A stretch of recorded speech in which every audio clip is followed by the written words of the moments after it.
Le grand entretien sur Radio J. Aujourd'hui, notre invité, Gilles William Goldnadel, avocat et aussi polémiste, en tous les cas, acteur combatif contre l'antisémitisme. Gilles William Goldnadel, bonjour. Bonjour. C'était le dernier crime antisémite connu en France après plus de 20 années de renaissance de l'antisémitisme dans notre pays et un an après l'assassinat effroyable du docteur Sarah Halimi, le meurtre donc de la petite Yiddish mamé Myriel Knoll qui a bouleversé le pays et la communauté juive. Aujourd'hui sur Radio J, donc nous allons revenir avec vous sur cette affaire et le procès qui, contrairement à l'affaire Halimi, a eu lieu et a rendu justice enfin. 11 journées d'audience qui nous ont beaucoup appris sur ce mal protéiforme qu'est l'antisémitisme dans la société française et le déni souvent qui l'accompagne. On le disait donc, notre invité, Gilles William Goldnadel, et tout à l'heure nous rejoindra dans cette émission le fils de Madame Knoll, Daniel, si courageux avec sa famille face à l'épreuve. Avec Gilles William Goldnadel, bien sûr, nous allons rendre hommage à celle qui ressemblait à toutes nos grands-mères, on peut le dire comme ça, et dont l'histoire se confond aussi avec l'histoire des Juifs français de ces 80 dernières années.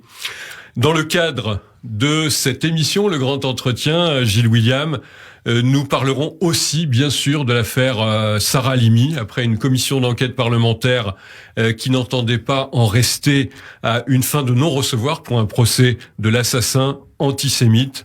Alors, bonjour et merci d'être avec nous aujourd'hui sur Radio J. C'est important, on voulait marquer, vous savez que Radio J a suivi de façon très précise ce procès Knoll qu'on a considéré, je pense à juste titre, comme un procès d'une très grande importance et qui va faire date peut-être.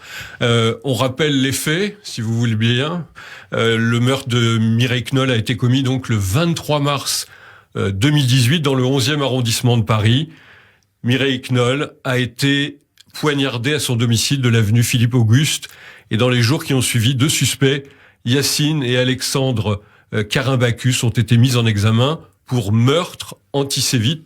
C'était survenu donc après l'homicide de Sarah Halimi dans le même arrondissement et le même jour que les attaques terroristes de Carcassonne et de Trèbes. L'événement, bien sûr, avait suscité un émoi extrêmement important. J'ai envie de vous poser une question simple, mais la première fois que vous avez entendu parler de cette affaire, quel a été votre sentiment, votre réaction ? La tristesse, l'accablement. Vous savez, elle vivait dans le quartier où vivait feu ma grand-mère, qui était aussi une yiddish mamé, qui ne parlait pas le français, elle parlait que le yiddish. Alors, certes, j'ai vieilli et je prends la pauvre Mireille comme ma grand-mère, alors elle aurait pu être ma mère au niveau de la différence d'âge, mais il n'y a rien à faire. Et quand je me suis trouvé... Alors, j'ai rencontré tout de suite les fils Knoll. Et ils m'ont beaucoup plu, les fils Knoll, parce que ils n'étaient pas dans l'intention de vouloir absolument en faire une affaire juive, si j'ose dire, d'antisémitisme, si ça n'était pas établi. Et donc j'étais dans le même état d'esprit. Hein, C'était déjà un crime suffisamment atroce. Oui, voilà.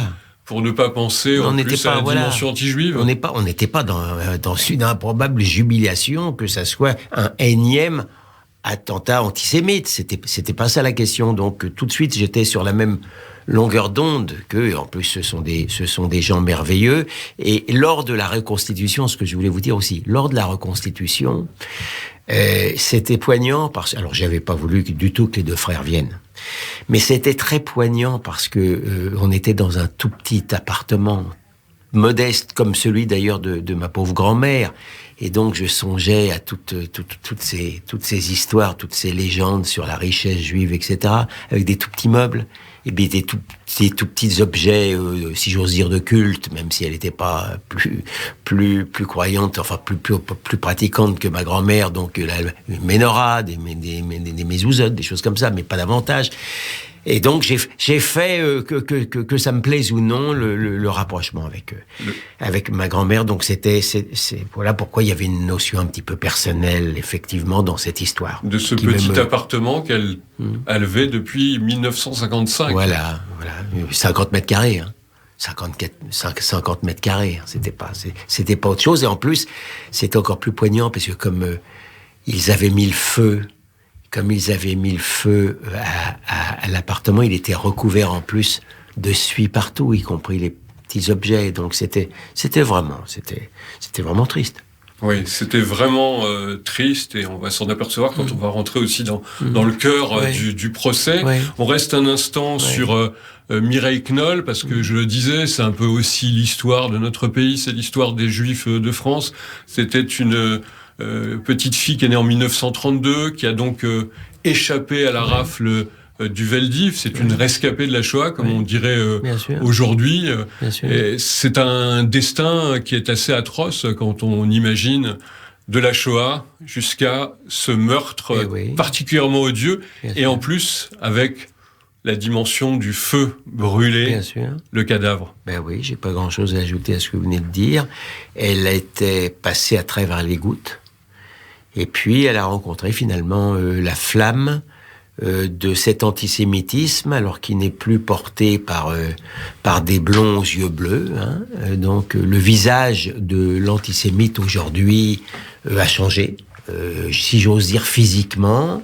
La haine est toujours pratiquement la même, basée sur la théorie du complot, sur la théorie de la richesse, sur la théorie du pouvoir caché, sur l'irrationnel, avec en plus une dimension, alors là pour le coup nouvelle, c'est que la faiblesse dont on moquait le juif autrefois s'est transformée en brutalité excessive via l'État d'Israël. Donc le portrait, on est toujours dans le stéréotype faux, mais le portrait robot du juif détesté et détestable, de l'antisémite d'il y a 50 ans, c'était un veule apatride, et c'était faux. Et le portrait robot du juif détestable et détesté d'aujourd'hui, c'est tout aussi faux, mais c'est un nationaliste belliqueux. Vous voyez que on paye toujours l'anachronisme et la déformation et la caricature. Toujours, ça n'a pas changé, via les médias, via les livres, via des pseudo-intellectuels qui, eux, ont changé de côté. C'est-à-dire que les intellectuels d'il y a 50 ans qui nous faisaient du mal, c'était des intellectuels d'extrême droite, et ceux qui nous font mal aujourd'hui, ce sont des intellectuels d'extrême gauche. Alors, vous avez dressé le portrait du juif comme il est vu par les antisémites aujourd'hui. Il faut rappeler que la pauvre victime, elle, était une petite dame inoffensive, vulnérable, d'1m50, 45 kilos. Alors, on revient sur ce procès, sur cette affaire. Oui, pardon d'avoir un peu intellectualisé les choses. Absolument. L'enquête, Maître Golnadel, a été bien menée, semble-t-il. Hein. Oui. Il y a eu tout de suite les enquêteurs qui ont vu 5 départs de feu dans ce petit appartement que vous décriviez tout à l'heure. Et là, les choses sont allées vite, sont allées, on peut dire promptement, pour définir ce qui s'était passé. Alors, pardon de le dire aussi, mais je vais... comme je l'ai dit souvent, et presque dès le départ, l'affaire Knoll a été un peu l'anti-affaire Sarah Halimi, dans laquelle je suis également. Et nous en parlerons tout à l'heure. On en parlera peut-être même sous l'angle communautaire, si vous le voulez. Mais une chose est certaine, sous l'angle de la justice, sous l'angle de la police, c'est la différence entre la nuit et le jour. Voilà, ils ont réagi prestement, ils ont fait l'enquête rapidement et bien. Je parle de la police. Oui. Il y a toujours des choses forcément un petit peu critiquables ici ou là, mais la perfection n'est pas de notre pauvre monde.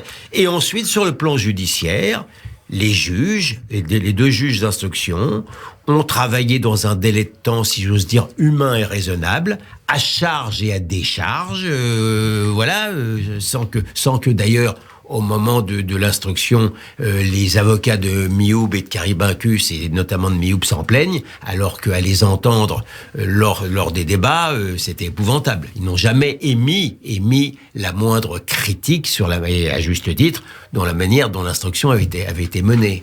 Donc ça, c'est important de le redire dans ce procès historique. Oui. Gilles-William Goldnadel. On revient sur les faits. Donc vous les avez cités, les deux individus qui ont été arrêtés et accusés donc d'homicide volontaire avec la circonstance aggravante qui est l'antisémitisme et sur personnes vulnérables. Il y en a un qui s'appelle Ami Mioud et l'autre Karim Bacchus, Yassine Mioud. Alors Yassine Mioud, c'est assez atroce l'histoire. C'est que c'est le fils de la voisine de Madame Knoll. Et Madame Knoll, elle, Mireille, aimait beaucoup ce garçon. Ben oui, mais parce qu'il est aimable. C'est un garçon, quand vous ne le connaissez pas trop intimement, il est aimable, il est charmant, il a du charme, il est intelligent, il s'exprime avec une relative recherche. Moi-même, j'avoue que j'ai été coupable d'une sorte de stéréotype. Je ne l'ai connu qu'à la Reconstitution. À vous dire le vrai, je m'attendais à avoir en face de moi un type des banlieues, un type des quartiers qui s'exprime, avec une casquette sur la tête. Pas du tout. C'est un type, c'est plutôt un beau garçon. Il est grand, il s'exprime bien, il est intelligent, il est sympathique. Il répond assez bien aux choses. Moi, je comprends parfaitement. Mireille Knoll l'a connu quand il était enfant, il lui rendait des services, et elle l'aimait bien. Je veux dire, la réalité, elle est là. Oui. Donc c'est terrible cette histoire. Il est possible aussi, parce que on n'a pas réponse à tout. Il est possible. Alors, bien sûr, Yassine Mioub, il a, si j'ose dire, son premier défaut. Il est addict à l'alcool, comme vous n'imaginez pas. Et il se trouve qu'il a le vin très mauvais. Extrêmement mauvais. C'est pas le même type quand il a bu, quand il n'a pas bu. Ça, il y a aucun doute dessus. En plus, je pense qu'il est devenu, alors, il a toujours été extrêmement violent. Il poursuivait avec le couteau sa sœur qu'il a envoyé à l'hosto. Bon, ça, c'est clair. Mais, moi, je pense que, ma théorie, c'est sur le tard qu'il a été atteint du virus antisémite via Internet. Et c'est devenu un antisémite patenté qui coche toutes les cases de l'antisémitisme. Si vous voulez que j'en parle maintenant. On va en parler. Je veux juste dire un mot du deuxième, son comparse, Alex Karim Bacchus, lui qui n'a pas les mêmes, si l'on dire, caractéristiques. Non.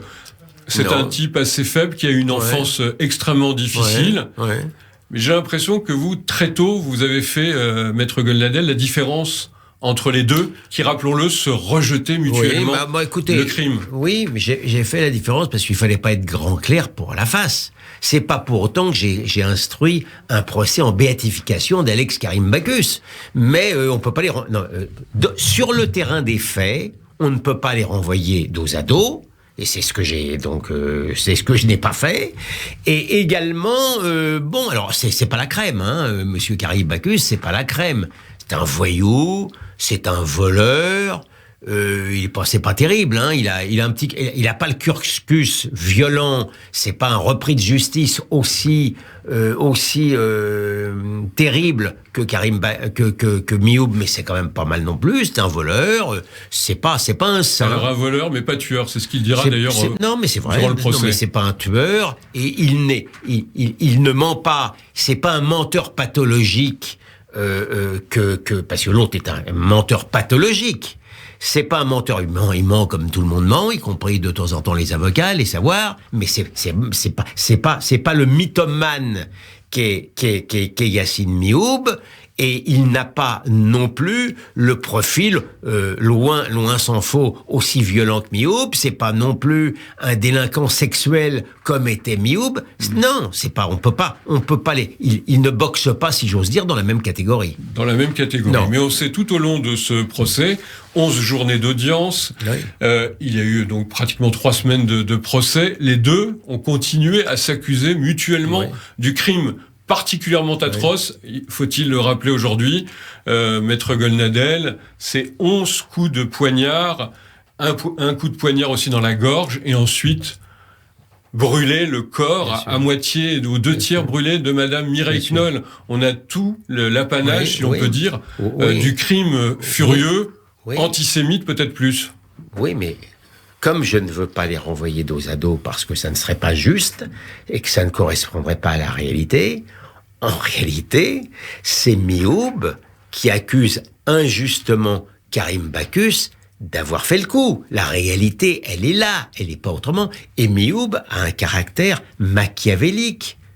Je n'oserais pas dire diabolique, parce que c'est pas mon genre, mais c'est d'autant plus terrible qu'il est charmant. Vous comprenez ce que je veux dire? C'est terrible.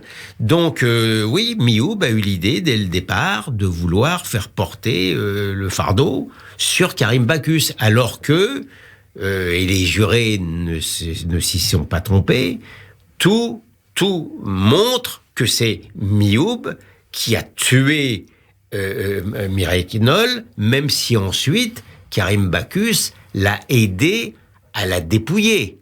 Donc, oui. Je veux dire, le verdict entre la perpétuité pour l'un et 15 ans de prison pour l'autre me paraît assez bien ajusté. Comme avait dit l'avocat général, il a volé bien sûr. Une morte bien dont sûr. le corps était encore chaud. Bien sûr. C'est vrai que c'est particulièrement pénible. Je reviens sur Mioub. Vous l'avez bien décrit. C'est vrai, une intelligence, une façon de parler, peu d'émotions, il faut bien le dire. Ça lui a pas servi énormément. Peu d'émotions. Peu d'émotions. Même, je vous signale, au moment du verdict, lorsqu'on lui annonçait qu'il était condamné à la perpétuité et qu'il était donc coupable d'avoir tué celle qu'il appelait sa grand-mère de substitution avec emphase, il n'a même pas, à ce moment-là, protesté de son innocence. C'est vous dire à quel point. C'est un signe qui ne tombe pas. Ah, c'est quand même, vous qui avez plus l'habitude que moi, sans doute, de rencontrer des criminels, c'est quand même quelqu'un de assez particulier. On peut parler bien sûr de son antisémitisme, voire même de son nazisme, puisqu'on a retrouvé des Mein Kampf chez lui, des livres, chez ce Yassine Mioub.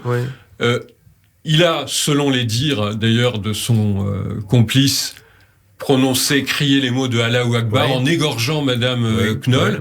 Est-ce qu'on pouvait rajouter à la qualification que c'était également un islamiste ? Oui, enfin c'est un islamiste. Vous savez, ce genre d'épithète me déplaît un peu. Je vais vous dire pourquoi. Mais moi, je ne le considère pas comme un islamiste. Je considère Yassine Mioub comme un antisémite 2.0, si j'ose dire, qui coche toutes les cases de l'antisémite 2.0, c'est-à-dire que la Shoah, ça n'existe pas, c'est une escroquerie, c'est un complot. Les attentats en France, c'est normal, vu ce que les Juifs israéliens font aux Palestiniens là-bas. Tous les Juifs ont de l'argent. Koulibaly est un type formidable, vive Koulibaly. Et s'il tue Madame Knoll en criant Allahu Akbar, je peux dire que c'est d'abord, il est aviné, le type, et en plus, c'est presque un stéréotype. C'est presque un stéréotype de genre, si j'ose dire. Oui, c'est la figure type. Voilà, c'est la figure type. Bon, donc on tue une sale juive avec ce cri de ralliement, certes musulman, mais ça n'en fait pas. Il est plus dans la catégorie de l'antisémite pro-palestinien, avec tout le kit de l'antisémite pro-palestinien, y compris la dimension islamique, puisque le nationalisme palestinien est un nationalisme islamique quand même, où la Palestine est une terre islamique qui ne doit pas être pour les juifs, mais à mon sens, ça n'en fait pas un islamiste et encore moins un djihadiste. Pardon de le dire. Vous avez raison de le dire. Alors on va rappeler bien sûr le verdict. C'était le 10 novembre 2021. Yassine Mioub est condamné par la cour d'assises à la réclusion criminelle à perpétuité, avec une période de sûreté de 22 ans pour le meurtre antisémite. Son co-accusé Karim Bacchus est acquitté pour le meurtre de la vieille dame, mais il est condamné à une peine de 15 ans de réclusion, assortie d'une peine de sûreté des 2/3 pour le vol aussi à caractère antisémite de la victime. Yassine Mioub et Karim Bacchus ont fait appel, mais on a oublié peut-être, on va le rappeler, qu'il y avait une troisième personne qui était pas sur le banc des accusés, qui comparaissait libre. C'est la mère de Mioub, elle qui a eu 3 ans de prison avec sursis. Quel rôle a-t-elle joué, selon vous, William Goldnadel ? D'abord, un rôle de formation de son fils au mensonge. Yassine Mioub est vraiment le fils de sa mère, donc c'est une menteuse patentée.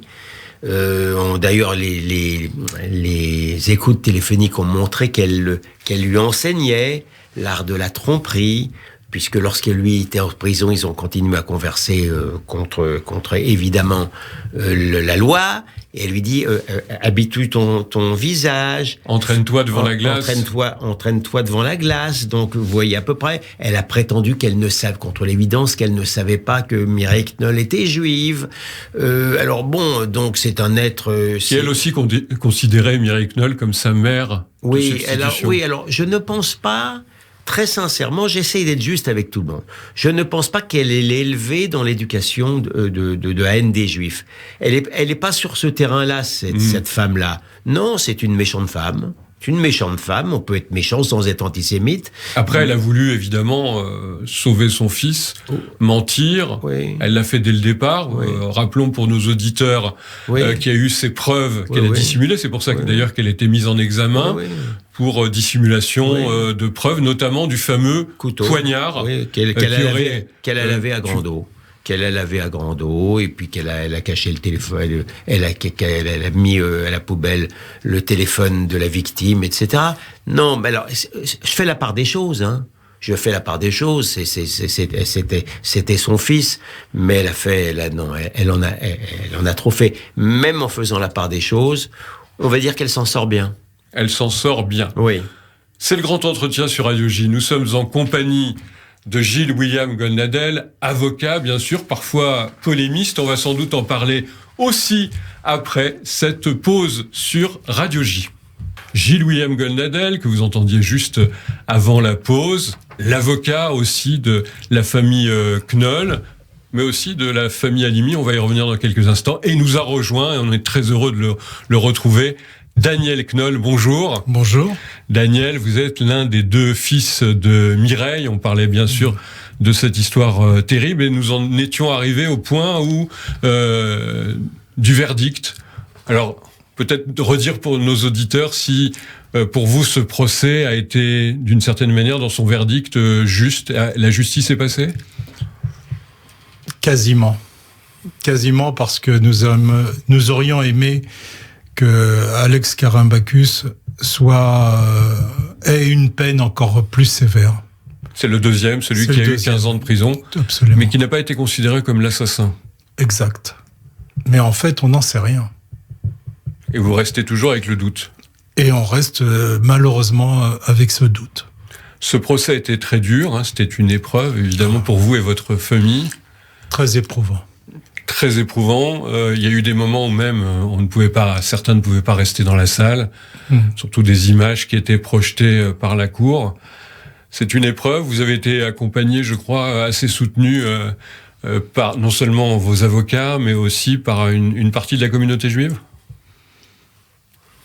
Alors vraiment une petite partie. Voilà, une petite partie. Alors justement, j'en viens aux réactions qu'avait suscité d'abord, au plan historique, l'annonce de la mort de Mireille Knoll.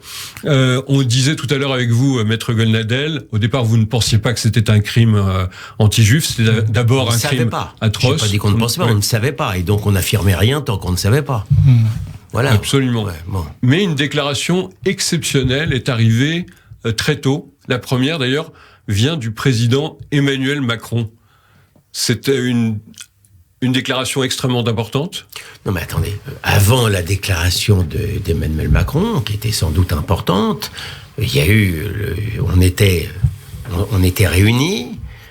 dans le bureau et on a eu un coup de fil de la police. On a comme quoi, effectivement, il considérait qu'il y avait une dimension antisémite, puisque Karim Makuz venait de dire que Mioub avait prononcé Allahu Akbar, et qu'il y avait il s'était un peu accroché avec la pauvre Mireille Knoll sur les Juifs et l'argent.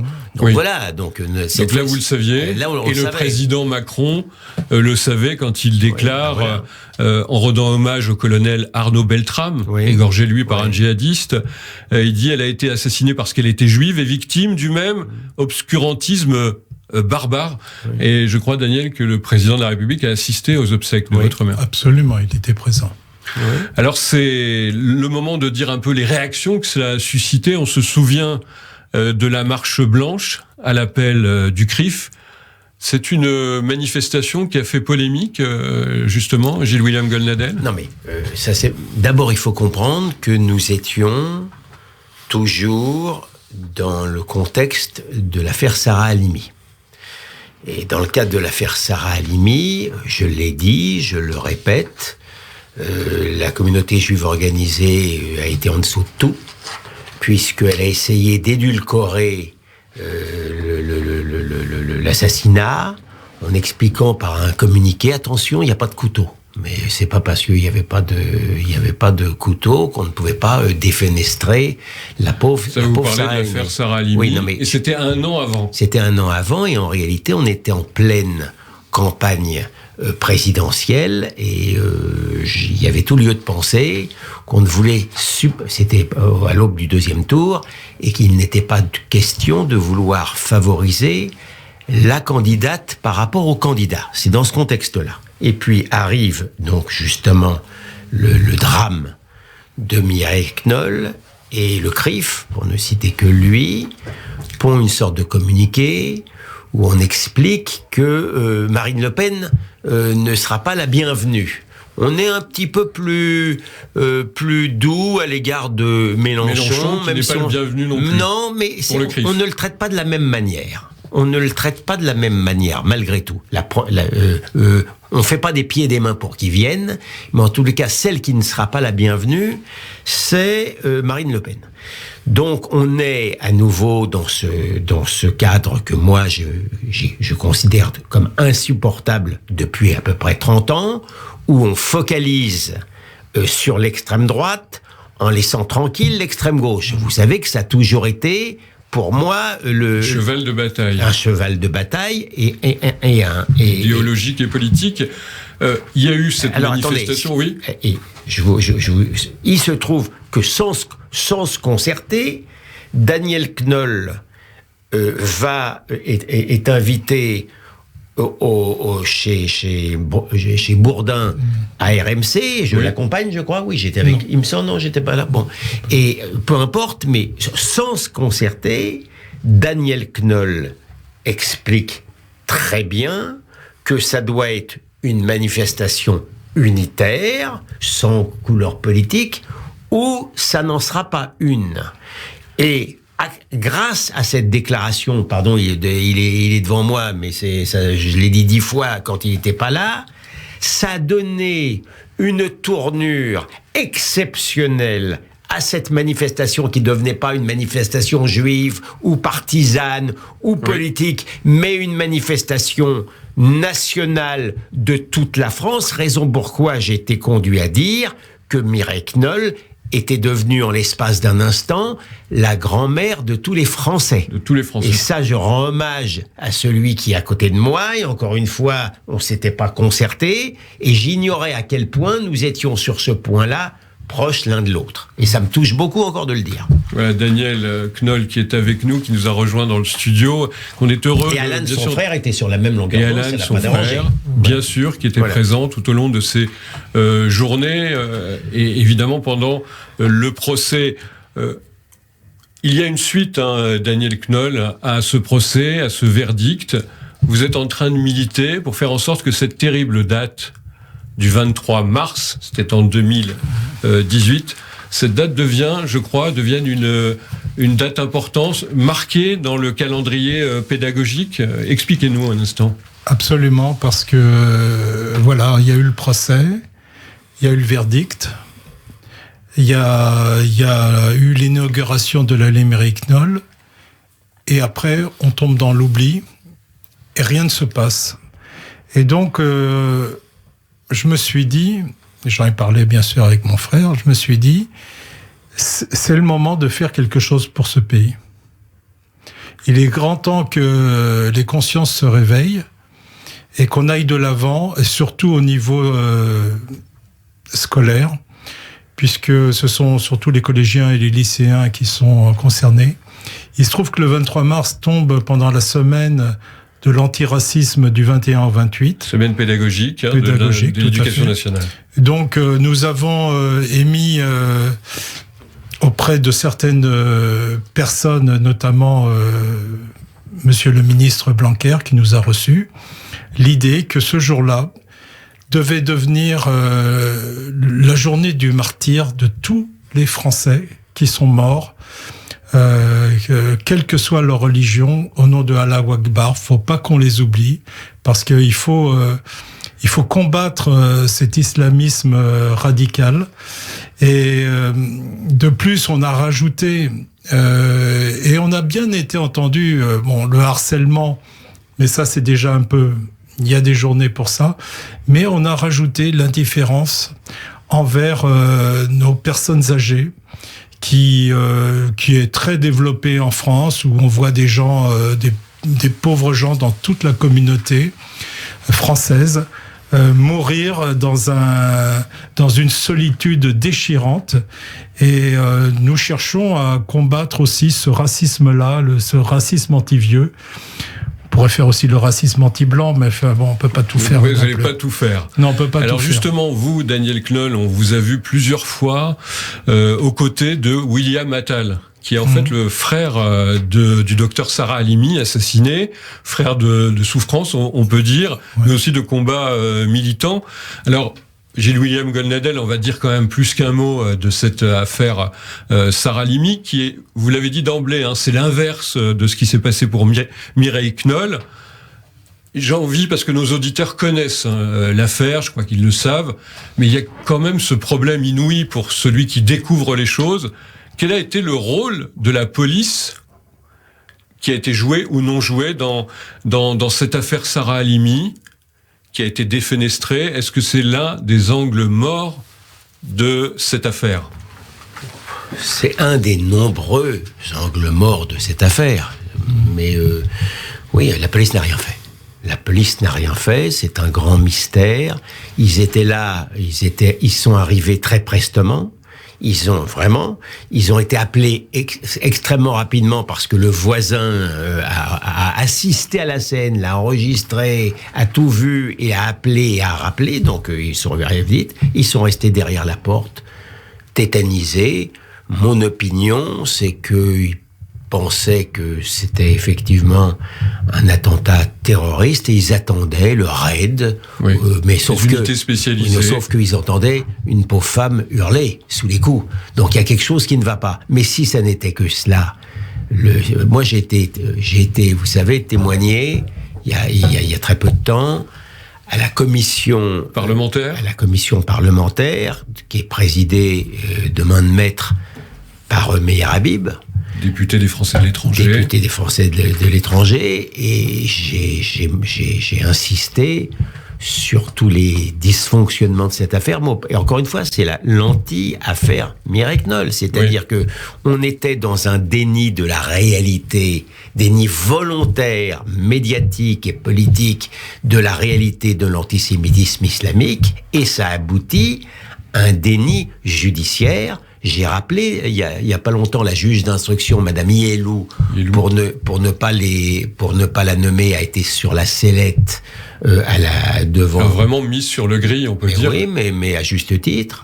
Mais à juste titre, elle s'est protégée, à mon avis, totalement maladroitement derrière la décision judiciaire, mais ça tombe mal pour elle, parce que justement, cette commission d'enquête parlementaire a été créée pour étudier les dysfonctionnements judiciaires de cette affaire qui aboutit à un déni de justice. Et elle n'a pas... un exemple entre mille de la manière dont cette juge d'instruction, que je ne peux pas vous décrire, je ne veux pas vous la décrire.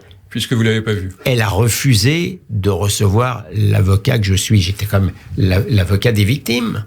Elle a refusé de me recevoir, ce qui montre déjà, sans procès d'intention si j'ose dire, le manque d'empathie par rapport au drame. Comme on dit, c'est le moins qu'on puisse dire. En un mot, Gilles-William Gonladel, parce qu'on a encore des choses à se dire. Pardon, oui. Il y a encore une chance pour un procès ?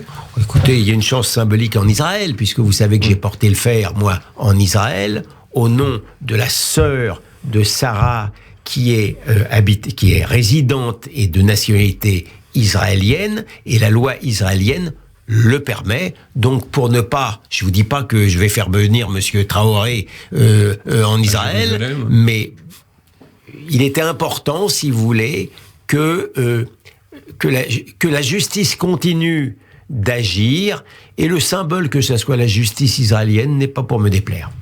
Là, on voit Gilles-William Gonladel, évidemment, depuis toujours combattant contre l'antisémitisme. J'en arrive à l'actualité du moment.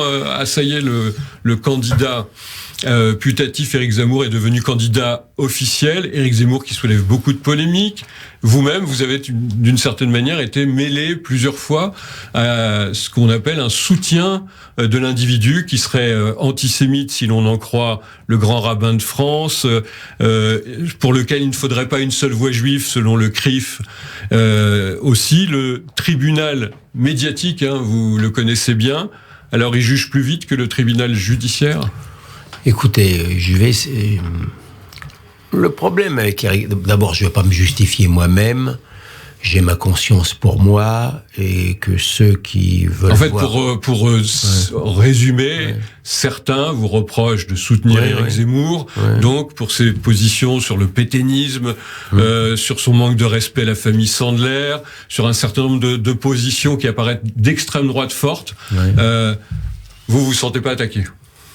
Ah non, mais moi ça me dérange pas. Non, attendez, ça me dérange pas qu'on m'attaque. Je vais vous dire exactement ma position par rapport à Éric Zemmour. D'une certaine manière, la manière dont on traite Éric Zemmour m'oblige souvent à le défendre, alors même que je ne l'ai pas épargné. Mais c'est comme ça, c'est pas seulement en tant qu'avocat. D'abord, je le connais depuis 40 ans, Éric Zemmour. Vous ne l'avez pas épargné sur quoi, Gilles-William Gonladel ? Je l'ai épargné. Écoutez, je vous renvoie à un débat que j'ai eu chez Ardisson, où je lui reprochais ses positions par rapport au fait que Pétain aurait voulu protéger les Juifs de France. Pardon, là, que tout cela aille voir. C'est délirant, ça. Non, mais que cette tout... position de... Non mais vous me demandez que tous ceux aillent voir le débat. Voilà, donc je lui ai reproché. Je pense qu'il s'est mal défendu parce que c'était indéfendable. Il se trouve qu'il y a eu une zone. Pourquoi il y a eu moins de juifs français déportés que dans certains autres pays? C'est parce qu'il y a eu une ligne de démarcation. Mon père a survécu grâce à ça. Il est passé en zone libre, mais c'était pas. On l'a pas créé. Monsieur Pétain et Monsieur Hitler l'ont pas créé pour rendre service aux Juifs de France. Donc ça n'a aucun sens de rendre hommage à cela. Et d'autres, Zemmour ne serait pas français si Pétain avait, si j'ose dire, triomphé, puisqu'ils avaient supprimé la loi Crémieux. Il serait même pas français. Donc, mais pour autant. Il dit sur ce point-là des bêtises, mais c'est pas pour autant que ça en fait un pétainiste. Il se trompe historiquement, ça n'a rien à voir avec cela. Vous comprenez ce que je veux dire? Moi, Vous êtes hostile aussi à ceux qui lui font des procès à chaque fois sur des questions d'histoire, notamment des associations de la communauté juive comme l'UEJF, mais aussi la LICRA, SOS Racisme, des procès systématiques. Vous dites que ça ne devrait pas se faire? Non, mais écoutez, le dernier n'a aucun sens sur le plan juridique. Il s'en prend aux mineurs délinquants, aux migrants délinquants. Migrants, c'est pas une ethnie. Donc comment voulez-vous que l'avocat que je suis souscrive à une démarche pareille alors qu'aucune ethnie n'est visée? Pardon, c'est d'une stupidité inouïe, ce dernier procès. Donc vous savez, avec Éric Zemmour, que je connais depuis 40 ans, j'essaye d'être juste. Par exemple, lors d'un déjeuner il y a quelques années, Je lui dis d'abord, je te considère pas comme juif, je te considère comme israélite. Et alors il a souri, et c'était une boutade de ma part, mais j'ai lu dans son dernier ouvrage, où d'ailleurs aucune ligne n'est consacrée à la souffrance juive. C'est un angle mort chez Éric Zemmour. C'est comme ça. Je l'ai écrit dans le Figaro. Hein. Je veux dire, je me cache pas. C'est pas parce que je suis radical. J'écris dans le Figaro que je reprochais à Éric Zemmour dans son débat contre Mélenchon. Alors même que Mélenchon le traitait de raciste, il avait une balle de match au filet en lui parlant en matière de remplacement que les Juifs avaient été remplacés dans le 9-3. Il lui a pas dit. Alors après, il m'a dit oui, t'as eu raison. Mais ce que je veux dire, on dirait que c'est un angle mort chez Éric Zemmour. Un manque d'empathie chez Zemmour ou une posture. C'est un manque d'empathie, mais la réalité m'oblige à vous dire que de manière générale, Zemmour ne joue pas avec le pathos. Il n'est pas dans le pathos, donc je veux dire, ce que je trouve stupide de la part de la communauté juive organisée, c'est de le considérer ès-qualité de juif, qui lui fasse tous les procès tous les procès intellectuels du monde. Ça veut dire l'histoire de pas une voix juive pour Zemmour, c'est choquant pour vous. Mais c'est extrêmement choquant. Moi, Éric Zemmour n'est pas sioniste, et la belle affaire, on n'est pas obligé d'être sioniste. Moi, je suis pour l'autodétermination des peuples et des individus. Je veux dire, la réalité, elle est là. Là où je suis sévère aussi envers Éric Zemmour, mais tout ce que je vous l'ai dit, je lui ai dit à lui. Je n'ai pas pu supporter la phrase sur le fait que les petites juives soient sous le prétexte qu'elles soient enterrées en Israël seraient moins français, alors même que les enfants Sandler et la petite Monsonego. Voilà, alors même que encore une fois, l'an prochain à Jérusalem, c'est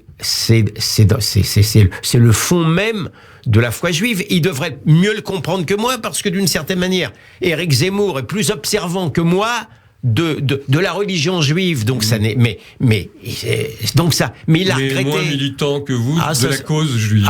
Oui, mais c'est son problème. Je peux pas lui reprocher ça. Ce que je veux dire, c'est que je trouve que Monsieur Sandler, vous voyez, Monsieur Sandler, il a eu une hauteur de vue invraisemblablement meilleure que des petits notables. Des médias juifs ou du CRIF ou d'ailleurs, parce que lui, lorsqu'il a senti qu'Éric Zemmour regrettait ce qu'il a écrit, qui était effectivement éminemment regrettable et dont je souffre, parce que, encore une fois, j'ai de l'estime intellectuelle pour lui, mais lui, Jonathan Sandler, a compris et souhaitait ne plus en parler. Alors, je reviens un instant sur le procès des assassins de Mireille Knoll. Tout à l'heure, j'aurais dû vous le dire, mais c'est vrai que j'ai observé, parce que j'ai suivi ce procès, l'absence totale des représentants de la communauté juive.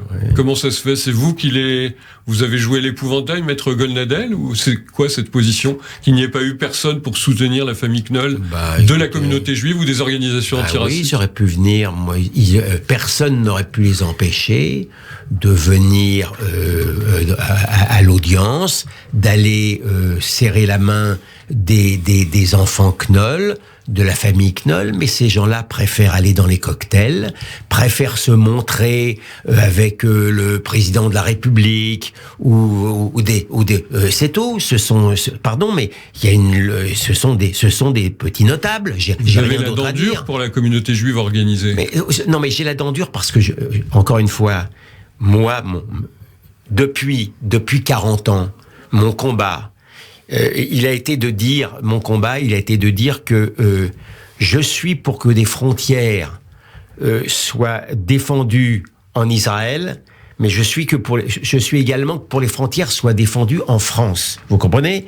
Et que je ne supporte pas le fait d'être d'un réalisme d'acier dont je suis moi-même lorsqu'il s'agit d'Israël et d'un angélisme de plume lorsqu'il s'agit de la France. En Israël, oui, faut faire attention. Il faut pas que les Palestiniens bénéficient de la loi du retour. Mais en France, allez, rentrez les immigrés, il n'y a pas de problème. Et pendant des années et des années, la communauté juive organisée a été d'une certaine manière complice de l'immigrationnisme.